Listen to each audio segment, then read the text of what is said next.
It may have a name that harkens back to the glory days of the US auto industry, but the all-new 2013 Dodge Dart is kind of an Italian car.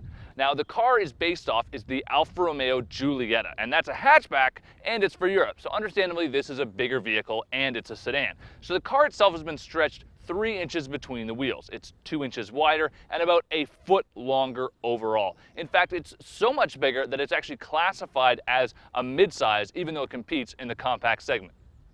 A handsome car, the Dart looks like a natural progression of what might have happened had Dodge kept the old Neon around, and looks nothing at all like the dreadful Caliber. The styling cues of the car are really much less progressive than, say, the Hyundai Elantra, but then again, it's also a lot less polarizing a design. One of the major themes when it comes to the new Dart is choice, and that's certainly not limited when it comes to what's under the hood. For starters, there's this base 2-liter 4-cylinder. It makes 168 horsepower and 148 foot-pounds of torque, and gets a modest, respectable 25 miles per gallon in the city and 36 on the highway, which is decent enough, but not exactly class-leading. Now, if you want to step up for a little bit extra money, you can opt for the new 1.4-liter turbocharged 4-cylinder. Now, that's actually the same engine shared with the Fiat 500 Abarth. It makes also 160 horsepower, but a lot more torque at 184 foot-pounds. Now, along with all that extra power, you've also got improved fuel economy with 27 miles per gallon in the city and 39 on the highway. At launch, that engine is available exclusively with a 6-speed manual transmission, although it's expected that later this year it will get a new 6-speed dual-clutch automatic.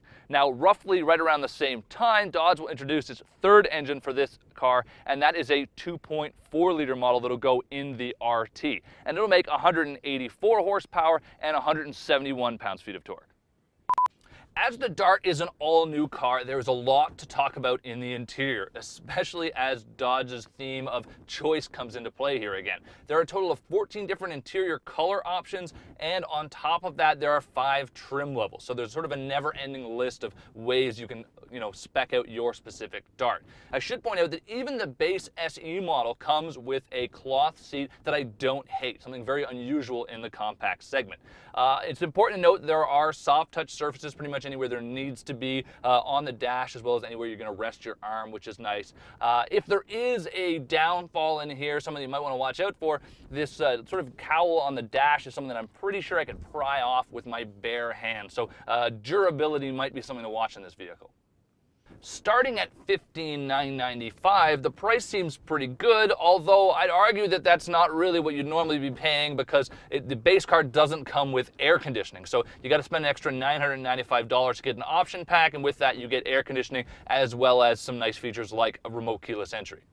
All models get a neat storage place underneath the passenger seat, and once you upgrade to the limited model for $19,995, you get a lot of extra goodies. We're talking about power seats, 10-way for the driver, although leather is optional and extra beyond that price. What really looks good in the cabin, however, are these 2 LCD screens. Now, right in front of the driver, replacing the conventional gauges on the rest of the lineup, is this great 7-inch screen that has a digital display of everything and adds just a ton of value. It looks super high tech and really, really nice in the cabin.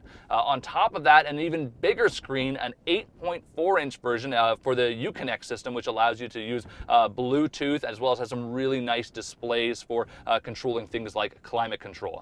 If you want navigation, however, you will have to upgrade beyond that. The nice thing is that with the $19,995 package, you do get a backup camera as well.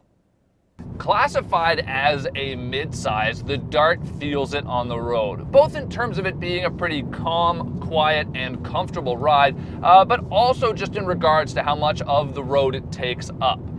The power steering system on this car, an electric power steering, is actually quite good. It's accurate, so you just point in the direction, and when you're out cruising on the highway, as soon as you give it some input, it responds right away.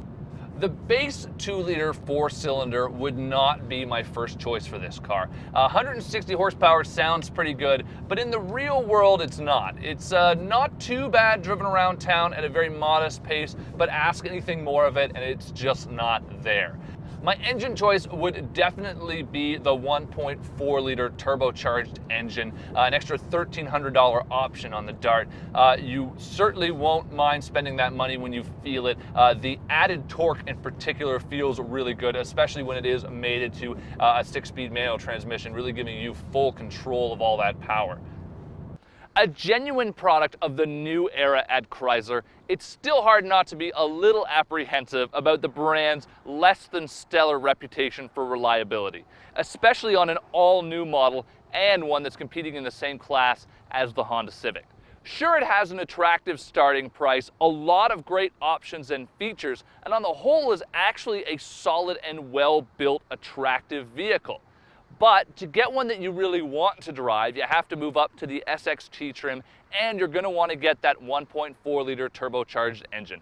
And for that, you're looking at a price that's above $19,000.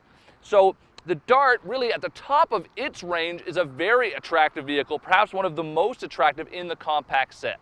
But for a budget-minded, high MPG compact, the Dart still leaves much to be desired.